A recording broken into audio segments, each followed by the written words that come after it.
So this is today's article. The title says equitable distribution. Equitable అంటే అర్థం ఏంటమ్మా? Fair just అంటే సరైన, న్యాయమైన, ఎవరికి అన్యాయం జరగకుండా అందరికీ సమన్యాయం జరిగేలాగా చేసే డిస్ట్రిబ్యూషన్ మనం ఈక్విటబుల్ డిస్ట్రిబ్యూషన్ అంటాం. సో నీకు నలుగురు పిల్లలు ఉంటే నలుగురికి సమానంగా అందరికీ న్యాయం చేసేలాగా చేస్తే ఈక్విటబుల్ డిస్ట్రిబ్యూషన్. లేదా అందులో ఒకడు బాగా డబ్బు సంపాదించుకుంటున్నాడు, ఒకడు బాగా వెనకబడిపోయాడు అనుకోండి, నీకు నలుగురు కొడుకుల్లో పాపం వెనకబడ్డాడు కదా అని ఆడికి కొంచెం 4 ఆస్తులు ఎక్కువ ఇచ్చారు అనుకోండి, అది కూడా ఈక్విటబుల్ డిస్ట్రిబ్యూషనే. సో బాగా వెనకబడిన వాడికి 2 ముక్కలు ఎక్కువ ఇవ్వడం అనేది ఈక్విటబుల్ డిస్ట్రిబ్యూషనే.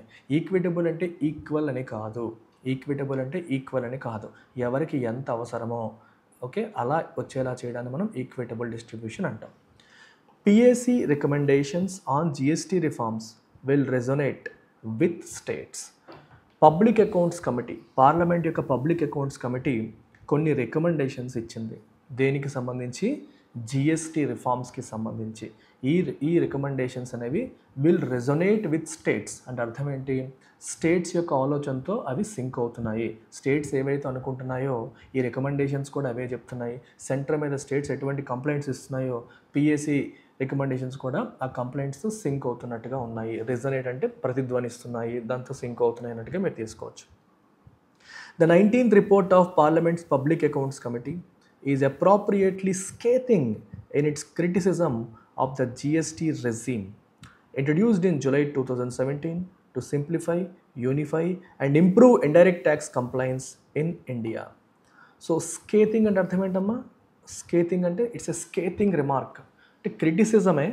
సో క్రిటిసిజంలో కూడా మనకి స్కేతింగ్ అంటే ఇట్స్ ఎ స్కేతింగ్ రిమార్క్, స్కేతింగ్ క్రిటిసిజం అంటే కొంచెం తీవ్రంగా అన్నట్టు. ఓకే, తీవ్రంగా క్రిటిసైజ్ చేసింది. ఓకే, సివియర్లీ క్రిటికల్ అంటాం కదా, అలాగా సివియర్గా క్రిటిసైజ్ చేసింది. దేన్ని? జిఎస్టీ రెజీమ్ అంటే సిస్టమ్. జిఎస్టీ రెజీమ్ అంటే అర్థం ఏంటమ్మా? సిస్టమ్ని క్రిటిసైజ్ చేసింది. ఇది ఎప్పుడు ఇంట్రడ్యూస్ అయిందంటే జూలై 2017లో జిఎస్టీ రెజీమ్ అనేది ఇంట్రడ్యూస్ చేశారు. దేనికి తీసుకొచ్చారు? To simplify, unify and improve indirect tax compliance in India. Indirect tax compliance అంటే అర్థం ఏంటమ్మా? అడ్హెరెన్స్. ఆ అడ్హెరెన్స్ని ఇంప్రూవ్ చేయడం కోసం 2017లో తీసుకొచ్చింది మన ఈ జిఎస్టీ సిస్టము. ఆ జిఎస్టీ సిస్టమ్ని ఇది సివియర్గా క్రిటిసైజ్ చేసింది. ఏంటది? పార్లమెంట్ యొక్క public accounts committee report. At the outset, the PAC highlights a nearly 2% drop in indirect tax revenue between FY18 and FY20. FY18 మరియు FY20 మధ్య ఇండైరెక్ట్ ట్యాక్స్ రెవెన్యూ 2% డ్రాప్ అయ్యింది అనే దాన్ని ఫస్ట్ ఇది హైలైట్ చేస్తుంది. The first 2 years of GST prior to COVID-19 pandemic. Corona రాకముందు GST వచ్చిన మొదటి 2 సంవత్సరాల్లో కూడా మనకి ఇండైరెక్ట్ ట్యాక్స్ రెవెన్యూ జిఎస్టీ వచ్చాక తగ్గింది అనేది కూడా హైలైట్ చేసింది. అమాంగ్ ది సెవరల్ డిస్క్రపెన్సీస్ ఫ్లాగ్డ్ అంటే హైలైటెడ్, డిస్క్రపెన్సీస్ అంటే మనకి ఇన్కన్సిస్టెన్సీస్ అని అర్థం. అంటే ఒకదానికొకటి పొంతన లేకుండా ఉండే వాటిని మనం డిస్క్రపెన్సీస్ అని చెప్పేసి అంటాము, ఇన్కన్సిస్టెన్సీస్ అంటాము. చాలా వాటిని అది హైలైట్ చేసింది. వాటిలో it is the non auditing and non finalisation of the states compensation fund for over 6 years that stands out as particularly troubling. Okay, ఈ జిఎస్టీ సిస్టమ్కి సంబంధించి ఎన్నో అంశాలని, ఎన్నో తప్పుల్ని ఈ పిఏసి రిపోర్ట్ అనేది హైలైట్ చేసింది. అయితే వాటిలో ఒకటి ఏంటంటే non auditing and non finalisation of the states compensation fund. స్టేట్స్కి కాంపెన్సేషన్ ఫండ్ అనేది ఒకటి క్రియేట్ చేశారు. ఎందుకు క్రియేట్ చేశారంటే కరోనా టైంలో రెవెన్యూస్ బాగా పడిపోయినప్పుడు స్టేట్స్ అన్నీ కూడా దాన్ని కాంపెన్సేట్ చేయమని చెప్పి అనడం జరిగింది. సో బేసిక్గా 2017లో జిఎస్టీ, మీకు కొంచెం బ్యాక్గ్రౌండ్ ఇవ్వాలి, చూడండి అమ్మ అందరూ జాగ్రత్తగా వినండి. బిఫోర్ 2017 అంటే బిఫోర్ జిఎస్టీ ఎలా ఉండేదంటే స్టేట్స్కి వాళ్ళ ఓన్ ట్యాక్స్లు ఉండేవి. వ్యాట్, వాల్యూ యాడెడ్ ట్యాక్స్, అలాగే సర్వీస్ ట్యాక్స్ ఇట్లాంటివి ఉండేవి. అంటే స్టేట్ గవర్నమెంట్కి మనకి సెంట్రల్ లిస్ట్, యూనియన్ లిస్ట్ లేదా union list, state list, concurrent list అనే పేర్లు మీరు వినుంటారు. ఇందులో స్టేట్ లిస్ట్లో ఉన్న అంశాలపైన ట్యాక్సులు వేసే అధికారం స్టేట్స్కి ఉండేది. సో స్టేట్స్ ఎంత ట్యాక్స్ వేయాలని స్టేట్సే నిర్ణయించుకునేవి. వాళ్ళ రిక్వైర్మెంట్ బట్టి, నీడ్ బట్టి స్టేట్స్ ఎంత ట్యాక్స్ వేయాలని నిర్ణయించుకునేవి. సో వాళ్ళ రెవెన్యూ వాళ్ళకి వచ్చేది. జిఎస్టీ వచ్చాక ఏమైందంటే సెంట్రల్ లిస్టు, స్టేట్ లిస్ట్ అనేది లేదు. అన్నిటికీ ఒకటే, జిఎస్టీ కూడా, నాన్ జిఎస్టీ కూడా. అంటే సెంటర్ వేరేగా ట్యాక్స్ వేయడం, స్టేట్ వేరేగా ట్యాక్స్ వేయడం అనేది లేదు. వన్ నేషన్ వన్ ట్యాక్స్గా మారిపోయింది. సో స్టేట్స్కి వాళ్ళు గుడ్స్ అండ్ సర్వీసెస్ మీద ట్యాక్స్ వేసే అధికారం స్టేట్స్ కోల్పోయాయి. ఎప్పుడైతే స్టేట్స్ ట్యాక్స్ వేసే అధికారాన్ని కోల్పోయాయో స్టేట్స్ అన్నీ కూడా సెంటర్ని అడిగాయి, ఇలా అయితే ఎలాగా, మేము ట్యాక్స్ వేసే అధికారాన్ని కోల్పోతున్నాము, ఇప్పుడు మీరు జిఎస్టీ తీసుకొస్తున్నారు, దీనివల్ల మాకు వచ్చే రెవెన్యూస్ పడిపోతే ఎవరు బాధ్యత వహిస్తారు అని చెప్పేసి స్టేట్స్ సెంటర్ని అడగడం జరిగింది. అప్పుడు సెంటర్ ఏం చెప్పిందంటే, ఒకవేళ నిజంగానే మీకు నార్మల్గా రావాల్సిన రెవెన్యూస్ కంటే కొత్త జిఎస్టీ సిస్టమ్ పెట్టడం వల్ల రెవెన్యూస్ తగ్గిపోతే, షార్ట్ ఫాల్ అనేది ఉంటే నేను కాంపెన్సేట్ చేస్తాను అని చెప్పింది. సెంటర్ ఏం చెప్పింది, we will compensate. Just in case GST లేకపోయేటప్పుడు ఎంత రెవెన్యూ వచ్చేదో, జిఎస్టీ వచ్చాక దానికంటే తక్కువ వస్తే ఎంతైతే తక్కువ వచ్చిందో ఆ అమౌంట్ని సెంట్రల్ గవర్నమెంట్ కాంపెన్సేట్ చేస్తానని చెప్పి మాట ఇచ్చింది. ఆ కాంపెన్సేట్ చేయడం కోసం ఏర్పాటు చేసిన ఫండే కాంపెన్సేషన్ ఫండ్. ఆ ఫండ్ ఏమంటామా, we call it compensation fund. Compensation fund అనేది ఆ రకంగా క్రియేట్ చేయడం అనేది జరిగింది. సో ఈ కాంపెన్సేషన్ ఫండ్ క్రియేట్ చేసి ఈ ఫండ్లో అమౌంట్ కోసమని జిఎస్టీ కాంపెన్సేషన్ సెస్ అని చెప్పి ఒక స్పెషల్ ట్యాక్స్ కూడా పెట్టారు. సో ఈ సెస్ ద్వారా ఎడిషనల్ అమౌంట్ అంతా కూడా ఈ కాంపెన్సేషన్ ఫండ్లోకి వెళ్తుంది. దీని నుంచి స్టేట్స్కి వాళ్ళ షార్ట్ ఫాల్స్ బట్టి government of India money transfer చేస్తుంది. ఇది కాంపెన్సేషన్ ఫండ్ యొక్క ఆబ్జెక్టివ్. ఇది 2017లో జిఎస్టీ వచ్చే ముందే డిసైడ్ చేశారు. ఆ తర్వాత ఏమైందంటే కరోనా టైంలో విపరీతంగా రెవెన్యూ పడిపోయినప్పుడు సో మళ్ళీ స్టేట్స్ అన్నీ కూడా కాంపెన్సేట్ చేయమని అడిగితే సెంటర్ ఇనీషియల్గా ఒప్పుకోలేదు. ఎందుకు ఒప్పుకోలేదంటే కరోనా అనేది నార్మల్ సర్కమ్స్టెన్స్ కాదు, అది ఎక్స్ట్రాడినరీ సర్కమ్స్టెన్స్. ఎక్స్ట్రాడినరీ సర్కమ్స్టెన్సెస్లో తగ్గిపోయేదని నేను ఎలా కాంపెన్సేట్ చేస్తానని చెప్పి సెంటర్ ఒప్పుకోలేదు. చాలా కాలం పాటు సెంటర్కి స్టేట్స్కి గొడవలు అయ్యాయి, డిస్కషన్స్ అయ్యాయి. చివరికి ఏమైందంటే మీరు అప్పు తీసుకోండి, తీసుకున్న అప్పు మీకు అది కాంపెన్సేషన్ లాగా నేను చెల్లిస్తానని చెప్పి ఏదో అంటే అప్పుడు కూడా స్టేట్స్ మేము అప్పు తీసుకోము, మీరే తీసుకొని మాకు ఇవ్వండి అని చెప్తే సెంటర్ తీసుకొని మళ్ళీ స్టేట్స్కి ఇచ్చి ఆ అప్పు తీర్చడం కోసం మళ్ళీ వేరేగా ఫండ్ పెట్టడం అనేది జరిగింది. This has strained. సో బేసికల్గా ఈ స్టేట్ కాంపెన్సేషన్ ఫండ్కి ఇవ్వాల్సిన అమౌంట్ సరిగ్గా ఇవ్వలేదని, వాటిని సరిగ్గా ఆడిటింగ్ చేయలేదని, ఒక 6 years పాటు ఇబ్బంది పడ్డారని ఈ పిఎస్సి రిపోర్ట్ చెప్తుంది. It stands out as particularly troubling. ఇది ఒక ట్రబ్లింగ్ ఇష్యూ లాగా ఉన్న అన్ని సమస్యల్లోకి ఈ సమస్య అనేది స్టాండ్ అవుట్ అవుతుంది. అన్నిటికంటే ఇది పెద్ద సమస్యగా మనకి కనిపిస్తుంది అని అర్థం.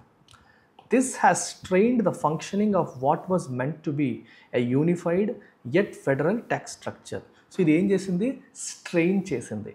స్ట్రెయిన్ అంటే కంప్లీట్గా పిసికేసింది. పిసికేయడం అంటే ఏంటి చెప్తాం మనం, బాగా ఇబ్బంది పెట్టింది అని అర్థం. Functioning of what was meant to be a unified yet federal tax structure. So federal అంటే ఇద్దరికి ఈక్వల్ షేర్ ఉండేలాగా, స్టేట్స్కి సెంటర్కి షేర్ ఉండేలాగా ఉండేదాన్ని ఫెడరల్ అంటాం. Anything federal means there is a sharing of powers between centre and state. But unified, మొత్తం దేశం అంతా కూడా ఒకటే ట్యాక్స్ రన్ అవుతుంది, వచ్చింది ఈ రెండు షేర్ చేసుకుంటాయి. అటువంటి జిఎస్టీ రెజీమ్ సిస్టమ్ ఇది. దాన్ని ఈ స్టేట్ కాంపెన్సేషన్ ఫండ్ సరిగ్గా ఆడిట్ చేయకపోవడం వల్ల, ఫైనలైజేషన్ సరిగ్గా చేయకపోవడం వల్ల అది స్ట్రెయిన్ అయ్యిందని చెప్పి అంటున్నారు. The PAC notes the centres failure to furnish the compensation fund account to the comptroller and auditor general, a necessary step to certify and release timely compensation to states for revenue losses since the rollout of GST. So PAC ఏమంటుందంటే centre compensation fund account details comptroller and auditor జనరల్కి submit చేయడంలో fail అయ్యింది.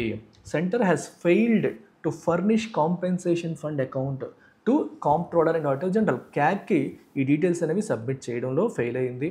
యాక్చువల్గా ఈ step సరిగ్గా జరిగితేనే అప్పుడు timely compensation, ఎంతైతే షార్ట్ ఫాల్ ఉందో దాన్నే కాంపెన్సేషన్ అంటాం. ఆ షార్ట్ ఫాల్ని ఫుల్ఫిల్ చేయడానికి కాంపెన్సేషన్ అంటాం. ఆ కాంపెన్సేషన్ అనేది స్టేట్స్కి టైమ్లీ మేనర్లో ఇచ్చే అవకాశం ఉంటుంది for revenue losses since the roll out of GST. GST వచ్చాక వాళ్ళు ఫేస్ చేస్తున్న రెవెన్యూ లాసెస్ని కవర్ చేయడానికి అది ఉపయోగపడేది అని అర్థం. The centralizing tendencies of the GST regime have long been a point of contention for major revenue generating states. The centralizing tendencies of the GST regime. GST regime యొక్క centralising tendencies అంటే అర్థం ఏంటమ్మా, మొత్తం సిస్టమ్ అంతా కూడా power అంతా కూడా centre చేతిలోకి పెట్టేలాగా చేసే టెండెన్సీని మనం ఆ కైండ్ ఆఫ్ ప్రవర్తనని, ఆ కైండ్ ఆఫ్ యాటిట్యూడ్ని మనం సెంట్రలైజింగ్ టెండెన్సీ అంటాం.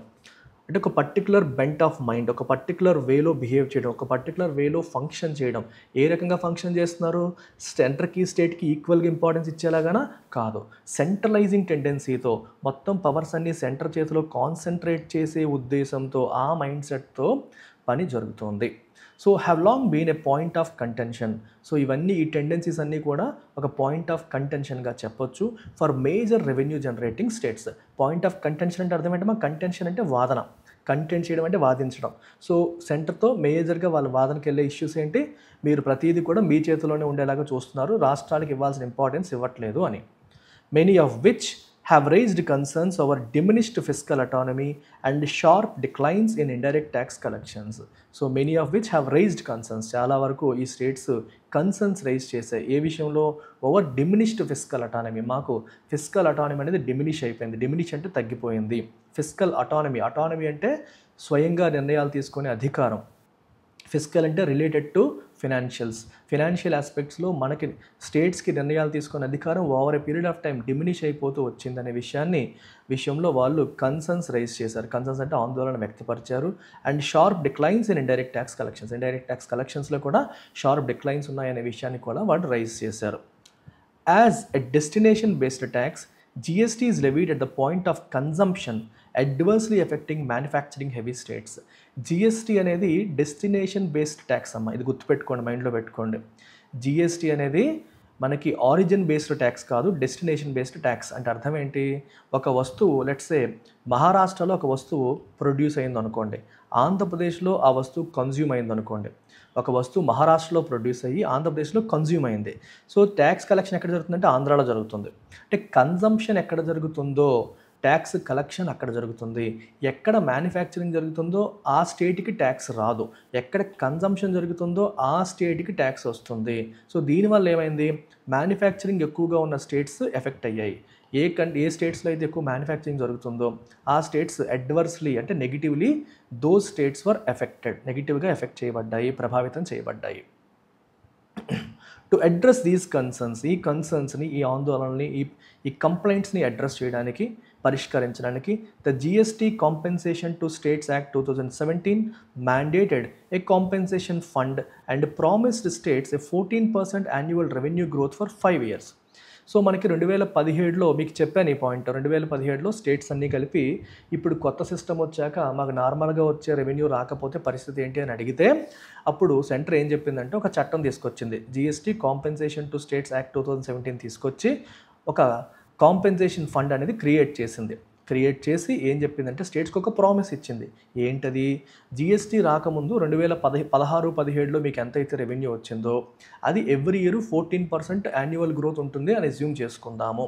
లెట్సే 16-17లో మీకు 100 కోట్ల రెవెన్యూ అయితే 17-18లో 114 కోట్లని, 18-19లో అక్కడికి 14%, దాని మీద 14% వేస్తే ఎంత వస్తుందో అంత అని, అలా వస్తుందని అస్యూమ్ చేసుకుందాం. అది నాన్ GST సిస్టంలో. ఇప్పుడు GST వచ్చింది కాబట్టి యాక్చువల్ రెవెన్యూ దానికంటే ఎక్కువ ఉండొచ్చు, తక్కువ ఉండొచ్చు. యాక్చువల్ రెవెన్యూ ఎస్టిమేటెడ్ మీరు ఇంతకుముందు పాత GST సిస్టంలో ఎంతైతే వచ్చేదో దానికంటే ఎక్కువ ఉంటే మీరే ఉంచేసుకోండి, మాకు ఇవ్వక్కర్లేదు. ఒకవేళ యాక్చువల్ రెవెన్యూ అంటే GST తేవడం వల్ల వచ్చిన రెవెన్యూ అనేది పాత ఎస్టిమేషన్ కన్నా తక్కువ వస్తే నేను కాంపెన్సేట్ చేస్తానని చెప్పి సెంటర్ స్టేట్స్కి మాట ఇచ్చిందనమాట. Using FY16 as the base year. 16-17 కాదు, 15-16ని బేస్ ఇయర్గా తీసుకుందామని చెప్పింది. However many states have reported either non receipt of funds or serious delays. చాలా స్టేట్స్ ఏమంటున్నాయి, మాకు ఇవ్వాల్సిన కాంపెన్సేషన్ రాలేదనే విషయాన్ని స్టేట్స్ కంప్లైంట్ చేసాయి, లేదా డిలేలు ఎక్కువగా జరిగాయి అనే విషయాన్ని కూడా చెప్పాయి. Which they say have negatively impacted governance. దానివల్ల వాళ్ళ పరిపాలన దెబ్బతినింది, నెగిటివ్గా ఇంపాక్ట్ అయ్యింది, దెబ్బతినిందని కూడా స్టేట్స్ కంప్లైంట్ చేయడం జరిగింది. The PAC attributes this to the centres indifferent approach. PAC attribute చేయడం అంటే దీనికి ఆపాదించడం. ఈ నెగిటివ్ ఇంపాక్ట్కి కారణం ఏంటి అంటే పిఎస్సి ఏం చెప్తుంది, సెంటర్ యొక్క ఎపథెటిక్ లేదా ఇండిఫరెంట్ అప్రోచ్. ఇండిఫరెంట్ అంటే పట్టించుకోకపోవడం, ఎదుటి వాళ్ళు ఏమవుతున్నా పట్టించుకోకపోవడం, అసలు ఎటువంటి ఎమోషన్ లేకుండా బిహేవ్ చేసింది. స్టేట్స్ ఎంత కష్టపడుతున్నాయి అనేది పట్టించుకోకుండా సెంటర్ బిహేవ్ చేయడం వల్లే ఈ సమస్య వచ్చిందని పిఎస్సి అట్రిబ్యూట్ చేసింది. ఇన్ వన్ స్ట్రైకింగ్ ఎగ్జాంపుల్, ఒక ఎగ్జాంపుల్ తీసుకుంటే, the PSC cites 2447 inconsistencies, 2447 inconsistencies ఉన్నాయని చెప్పి సైట్ అంటే చూపించింది అని అర్థం. అమౌంటింగ్ టు 32,577.73 crore, 32,577.73 కోట్లు ఇన్కన్సిస్టెన్సీస్ ఉన్నాయి. అంటే స్టేట్స్ వాళ్ళు చెప్తున్న లెక్క ప్రకారం సెంటర్ ఇచ్చిన దానికి రెండింటికి అంత డిఫరెన్స్ ఉంది. Out of A sample of 10,667 cases, 10,667 కేసెస్ని మనం తీసుకుంటే, కంప్లైంట్స్ అని తీసుకుంటే ఎంత ఇన్కన్సిస్టెన్సీ ఉంది, ఎంత డిస్క్రిపెన్సీ ఉంది. And criticises the finance ministry's audit approach as lackadaisical. Finance ministry వాళ్ళ ఆడిట్ అప్రోచ్ అనేది చాలా లాకడైసికల్గా ఉంది. లాకడైసికల్గా ఉందంటే అర్థం ఏంటమ్మా, సిస్టమేటిక్గా పద్ధతిగా లేదు. పద్ధతిగా లేదంటే ఒక ఎంతూజియాజం లేదు, ఒక ఎనర్జీ లేదు, ఒక ఉత్సాహం లేదు, చాలా కేర్లెస్గా లేజీగా ఉంది వాళ్ళ యొక్క అప్రోచ్ అని చెప్పి పిఎస్సి రిపోర్ట్ క్రిటిసైజ్ చేసింది. The PSC has recommended establishing a formal mechanism with the CAG to ensure timely audits and updates on pending cases. So time ప్రకారం ఆడిట్ జరిగేలా చేయడానికి, పెండింగ్ కేసెస్ మీద అప్డేట్స్ వచ్చేలా చేయడానికి CAGతో మీరు ఒక ఫార్మల్ మెకానిజంని ఎస్టాబ్లిష్ చేయాలి, కాంప్ట్రోలర్ అండ్ ఆడిటర్ జనరల్ని ఉపయోగించుకోవాలని చెప్పి పిఎస్సి రికమెండ్ చేసింది. It also calls for a comprehensive review to develop a GST 2.0, a recommendation that is likely to resonate with states demanding a greater share of GST revenues closer to 70 to 80%, up from the current 50%. States నాకు present 50% ఇస్తున్నారు GST రెవెన్యూస్లో share, అది పెంచాలి, 70 to 80% share మాకు ఇవ్వాలని చెప్పి states demand చేస్తున్నాయి. And so GST 2.0 తీసుకురావాలి, ఇప్పుడున్నది సరిపోదు, రివాంప్ చేయాలి, ఒక కంప్లీట్గా రిఫార్మ్స్ తీసుకురావాలని చెప్పి పిఎస్సి రికమెండ్ చేయడం అనేది జరుగుతుంది. ఇది story of the article. So దీన్ని మనం సింపుల్గా సమ్మరైజ్ చేస్తే మేజర్గా ఏం చెప్తుందమ్మా PSC report, it criticises GST for revenue shortfalls ఉన్నాయి, కాంపెన్సేషన్ డిలేస్ ఉన్నాయి, ఆడిట్లో ల్యాప్సెస్ ఉన్నాయని క్రిటిసైజ్ చేసింది. It calls for stronger financial oversight, అందుకోసం ఏం చెప్తుంది, మీరు CAGతో ఒక ఫార్మల్ మెకానిజం ఎస్టాబ్లిష్ చేయమని చెప్తుంది. రివాంప్డ్ జిఎస్టీ స్ట్రక్చర్ని రివాంప్ చేయమంటుంది. And higher revenue share for స్టేట్స్కి హయ్యర్ రెవెన్యూ షేర్ కూడా ఇమ్మని చెప్తుంది, టు ఎన్ష్యూర్ ఫిస్కల్ బ్యాలెన్స్ని ఎన్ష్యూర్ చేయడం కోసం అని. ఓకే, ఇది మన summary of the editorial. So ఈ ఎడిటోరియల్లో ఆథర్ యొక్క టోన్ని మీరు ఎలా డిస్క్రైబ్ చేస్తారో చెప్పండి. How do you describe the tone of the author in this article? So నేను ఈరోజు లెవెల్ ఆఫ్ డిఫికల్టీ నార్మల్గా పెట్టాను. I have not kept it very high, I have kept it normal. Answer చేయడానికి ట్రై చేయండి అమ్మా. Author యొక్క టోన్ని మనం ఎలా డిస్క్రైబ్ చేయొచ్చు? మొదటిది లాడేటరీ అండ్ డిఫరెన్షియల్. లాడేటరీ అంటే చాలా ప్రశంసిస్తూ, డిఫరెన్షియల్ అంటే చాలా రెస్పెక్ట్ ఇస్తూ మాట్లాడారు author? No. Detached and expository. Detached అంటే ఏమీ పట్టించుకోకుండా, ఎటువంటి అటాచ్మెంట్ లేకుండా. ఎక్స్పోజిటరీ అంటే కాంప్రహెన్సివ్గా. అలా ఏమైనా మాట్లాడారా? ఓకే, మాట్లాడారా? స్కేతింగ్ ఎట్ మెథడికల్. స్కేతింగ్ అంటే చాలా సివియర్గా క్రిటిసైజ్ చేశారు, ఎట్ మెథాడికల్ అంటే ఒక పద్ధతి చెప్పారు, పద్ధతిగా మరియు క్రిటిసైజ్ చేస్తూ. సరిపోయింది, ఇది పర్ఫెక్ట్. ఎపథెటిక్ అండ్ ఇండిఫరెంట్ కాదు, ఆథర్ ఎపథెటిక్గా లేరు, ఆథర్ తప్పు పడుతున్నారు. ఆర్టికల్లో పిఎస్సి రిపోర్ట్ ఏదైతే చెప్పిందో అదంతా కూడా చెప్పడం జరిగింది. Answer is scathing at methodical. The central theme of the passage is the GST regime has reinforced cooperative federalism by ensuring equitable tax distribution. Positive టోన్లో ఉంది. ఆథర్ టోన్ ఏమో పాజిటివ్గా లేదు, ఆథర్ టోన్ నెగిటివ్గా ఉంది. మరి ఆథర్ టోన్ నెగిటివ్గా ఉన్నప్పుడు మీరు ఎలా చెప్తారు ఇది చాలా పాజిటివ్గా రాస్తుంది? No. Systemic inefficiencies and centralization in GST have strained state finances, necessitating urgent reforms. Excellent. So బేసికల్గా సిస్టమిక్ ఇన్ఎఫిషియన్సీస్, సెంట్రలైజేషన్, జిఎస్టీలో సెంట్రలైజేషన్ ఇవన్నీ కూడా స్టేట్ యొక్క ఫైనాన్సెస్ని స్ట్రెయిన్ చేసేసాయి. అండ్ ఇంకా ఏం చెప్తున్నాయమ్మా,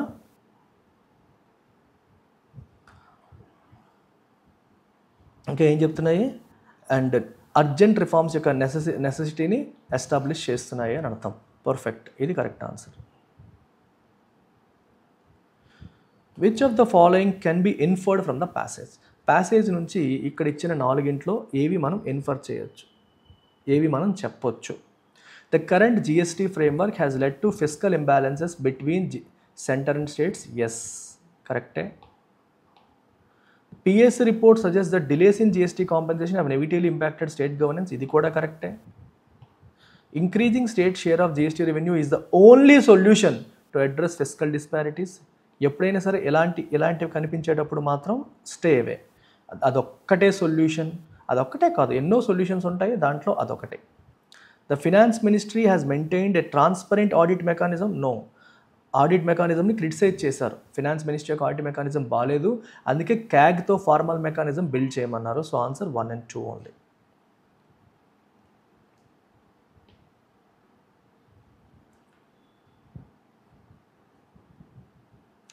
which of the following assumptions underlies పిఎస్సిస్ critique of GST regime? So GST రిజిమ్ని PSC criticise చేసింది. PSC యొక్క ఆర్గ్యుమెంట్ వెనకాల ఉన్న అజంప్షన్స్ ఏంటి, వాటిని సపోర్ట్ చేసే అంశాలు ఏంటి? A well audited and transparent compensation mechanism is essential for maintaining fiscal federalism. So PSC ఏం భావిస్తుంది? ప్రాపర్ ఆడిటింగ్ జరగాలి, ట్రాన్స్పరెన్సీ ఉండాలని భావిస్తుంది. కరెక్టే కదా? The current GST structure disproportionately benefits certain states over others. ఇప్పుడున్న జిఎస్టీ స్ట్రక్చర్ అనేది కొన్ని స్టేట్స్కి ఎక్కువ బెనిఫిట్ చేస్తుంది. ఇది కూడా కరెక్టే, ఎందుకంటే ఇక్కడ ఏం రాశారు, మ్యానుఫ్యాక్చరింగ్ హెవీగా ఉన్న స్టేట్స్కి నష్టం అవుతుంది, కన్జంప్షన్ హెవీగా ఉన్న స్టేట్స్కి ప్లస్ అవుతుందని చెప్పి ఆర్టికల్ చెప్పింది. సో సరిపోయింది. డిస్ప్రపోర్షనేట్ అంటే అందరికీ ఈక్విటబుల్గా డిస్ట్రిబ్యూట్ అవ్వట్లేదని. The centre's control over GST revenue distribution has not adversely affected. No, has not అన్నాడు, ఎఫెక్ట్ చేసింది యాక్చువల్గా. Delays in tax revenue allocation do not impact. Delay వల్ల ఇంపాక్ట్ ఉండదా? ఉంటుంది. ఎందుకు ఉండదు? డిలేస్ వల్ల ఇంపాక్ట్ డెఫినెట్గా ఉంటుంది. So answer 1 and 2 only. Which of the following if true would most weaken the పిఎస్సిస్ critique of the GST regime? So PSC GST రెజిమ్ని criticise చేసింది, ఆ క్రిటిక్ని వీకెన్ చేసే ఆర్గ్యుమెంట్ ఏది? సో ఇది చాలా సందర్భాల్లో డైలీ చెప్తున్నాను నేను, మీరు ఒకసారి ఆన్సర్ చేయడానికి ఏమైనా ట్రై చేస్తారా? Would you like to try answering this question? A majority of the states have reported that GST compensation payments were made on time. Significant delays లేకుండా ఆన్ టైం మాకు పేమెంట్ జరిగిపోయాయి, ఆన్ టైము మాకు payment జరిగిపోయాయి అని states చెప్పాయి అనుకోండి, మరి PSC యొక్క క్రిటిసిజం వీక్ అయిపోయినట్టే కదా. పిఎస్సి ఏం చెప్తుంది, పాపం స్టేట్స్ నష్టపోతున్నాయి, స్టేట్స్ కష్టపడుతున్నాయి, వాళ్ళకి టైంకి వెళ్ళట్లేదు అని చెప్పి పిఎస్సి చెప్తుంది. కానీ ఒకవేళ నిజంగా స్టేట్స్కి కాంపెన్సేషన్ పేమెంట్స్ అని టైం బౌండ్గా వచ్చేస్తే ఆధార్ యొక్క ఆర్గ్యుమెంట్ వీక్ అయిపోతుంది. సో ఫస్ట్ ఆన్సర్ ఇదే.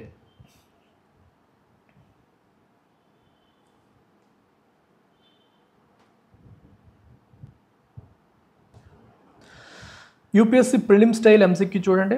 Consider the following statements regarding public accounts committee and its recent report on GST.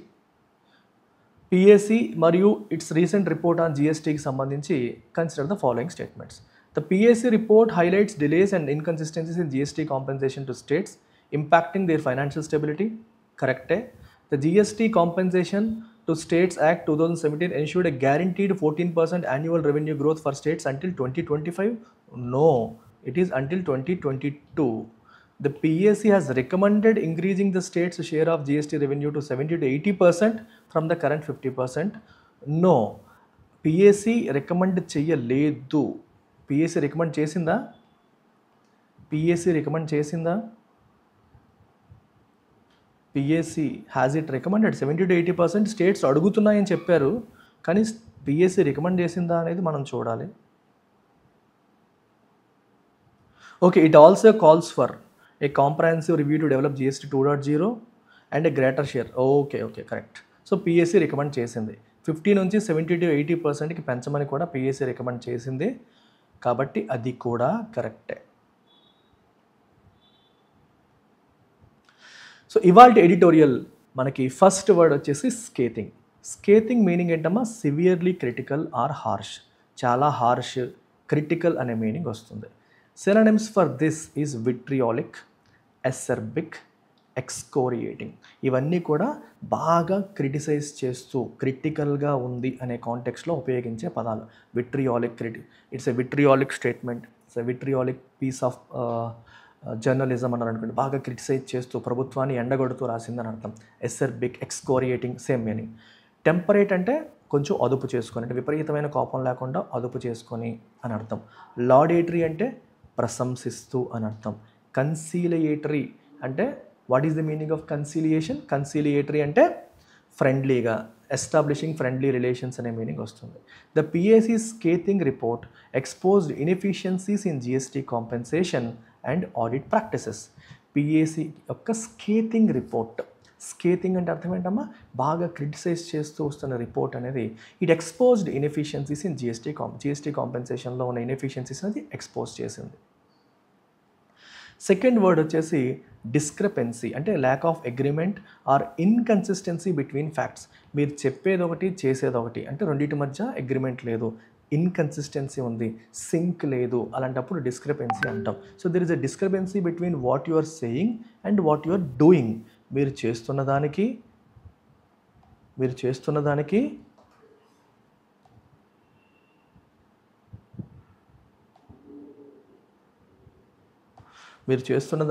చెప్పేదానికి అసలు సింక్ అవ్వట్లేదు. మీరు చేస్తున్న దానికి చెప్పేదానికి సింక్ అవ్వట్లేదు అని అర్థం. Synonyms aberration, incongruity, divergence. Aberration, incongruence, incongruity, divergence. So sync అవ్వకపోవడం అనే కాంటెక్స్ట్లో మనకు వచ్చే పదాలు. Antonyms కన్కార్డెన్స్, uniformity, కాంగ్రువెన్స్.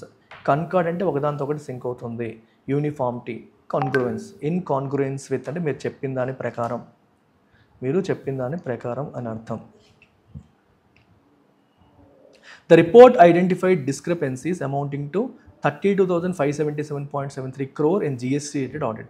GST related auditsలో మనకి 32,577.73 కోట్ల డిస్క్రిపెన్సీస్ ఐడెంటిఫై చేసింది రిపోర్ట్. డిస్క్రిపెన్సీ అంటే ఇన్కన్సిస్టెన్సీస్ ఉన్నాయి, అంటే వాళ్ళు చెప్పేదానికి వచ్చేదానికి డిఫరెన్స్ అంతగా ఉంది అని చెప్పేసి దాని యొక్క అర్థం.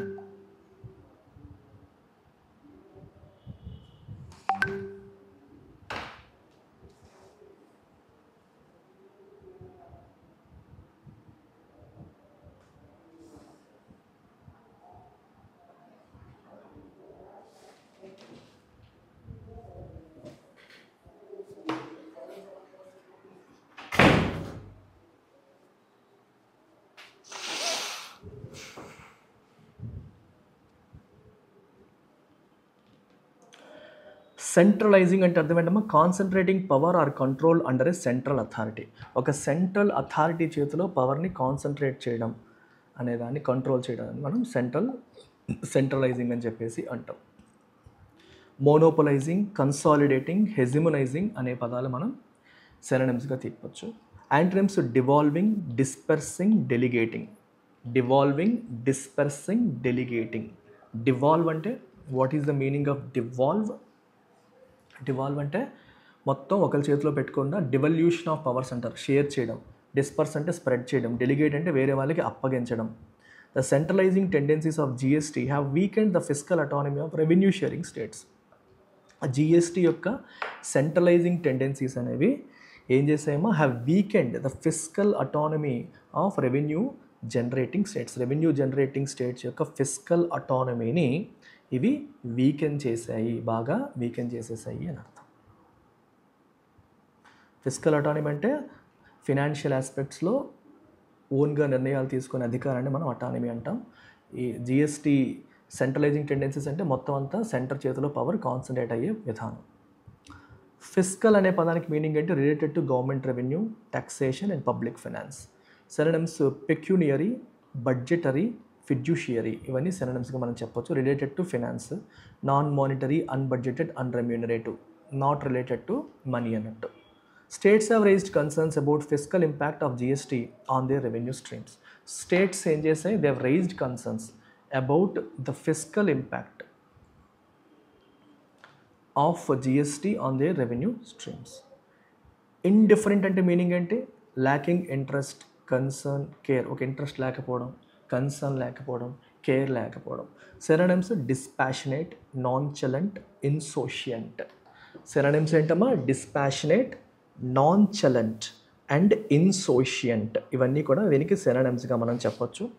Antonyms solicitous, invested, zealous. Solicitous, zealous అంటే చాలా ఎంతూజియాజంతో, ఇన్వెస్టెడ్ అంటే పూర్తిగా ఇన్వాల్వ్ అయ్యాము అని అర్థం, పెట్టుబడి పెట్టమని కాదు, బాగా ఇన్వాల్వ్ అయ్యామని. బాగా సొలిసిటస్ అంటే బాగా యాక్టివ్గా పార్టిసిపేట్ చేస్తూ అడుగుతున్నారు అని, పట్టించుకోకపోవడం అని కాదు. The PAC criticized the center's indifferent approach to addressing GST compensation delays. So GST compensation డిలేస్ని అడ్రస్ చేసే విషయంలో సెంటర్ యొక్క ఇండిఫరెంట్ అప్రోచ్ని పిఏసి క్రిటిసైజ్ చేసింది, పబ్లిక్ అకౌంట్స్ కమిటీ క్రిటిసైజ్ చేసింది. లాకడైసికల్ అంటే lacking enthusiasm, effort or thoroughness. Enthusiasm లేకపోవడం, effort పెట్టకపోవడం, థరోనెస్ లేకపోవడం, లేజీ అనమాట.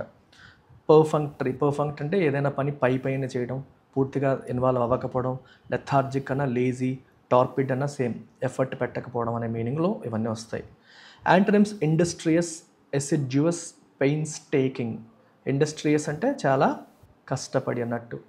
ఎసిడ్యువస్ అంటే చాలా పద్ధతిగా, సిస్టమిక్గా, హార్డ్ వర్క్తో. పెయిన్స్టేకింగ్ అంటే with a lot of effort అని.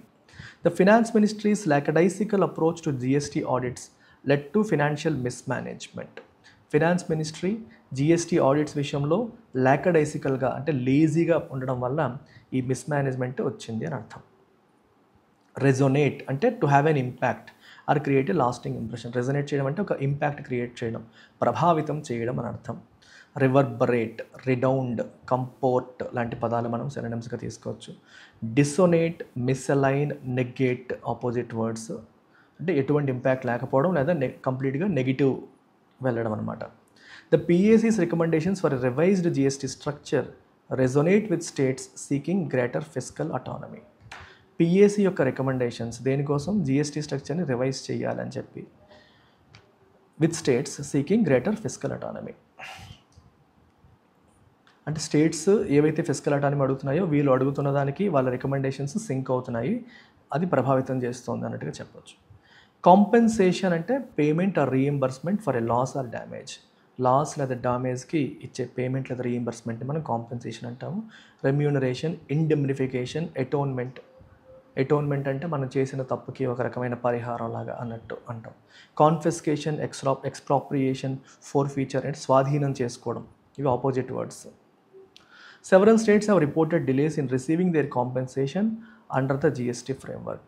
సో జిఎస్టీ ఫ్రేమ్వర్క్లో సెవరల్ స్టేట్స్ ఏం చేస్తున్నామో రిపోర్టెడ్ డిలేస్, మనకి కావాల్సిన కాంపెన్సేషన్ రాలేదని చెప్పి డిలేస్ని రిపోర్ట్ చేస్తున్నాయి.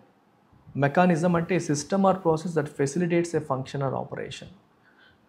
ఒక మెకానిజం అంటాం కదా, ఒక సిస్టమ్ లేదా ప్రాసెస్ని మనం మెకానిజం అంటాం.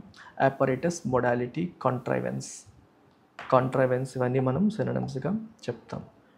కాంట్రైవెన్స్ విన్నారా ఈ పదం ఎప్పుడైనా సరే? కాంట్రైవెన్స్ అంటే ఒక స్కిల్, నీ స్కిల్ని ఉపయోగించి యూ మేక్ సంథింగ్ హ్యాపెన్ అనేదాన్ని మనం కాంట్రైవ్ అంటాం. కాంట్రైవెన్స్ అన్నా కూడా సేమ్ మీనింగ్.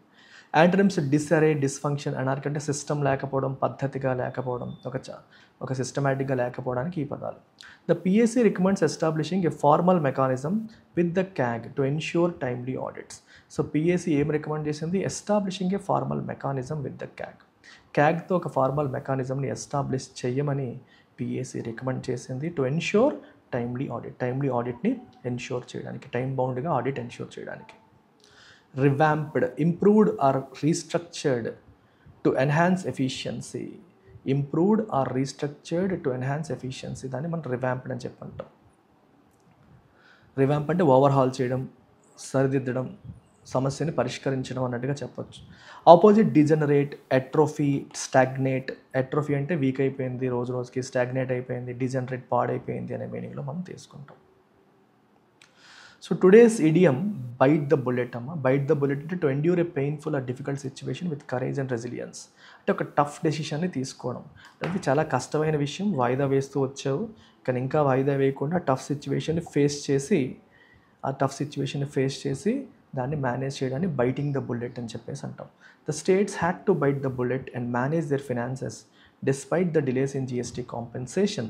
జిఎస్టీ కాంపెన్సేషన్లో డిలేస్ ఉన్నప్పటికీ కూడా states had to bite the bullet అంటే ఆ డిఫికల్ట్ సిచ్యువేషన్ ఫేస్ చేయాల్సి వచ్చింది అని అర్థం. ఐరన్ అవుట్ అంటే ప్రాబ్లమ్ని సాల్వ్ చేసుకోవడం, డిసగ్రిమెంట్స్ని సాల్వ్ చేసుకోవడం అని అర్థం.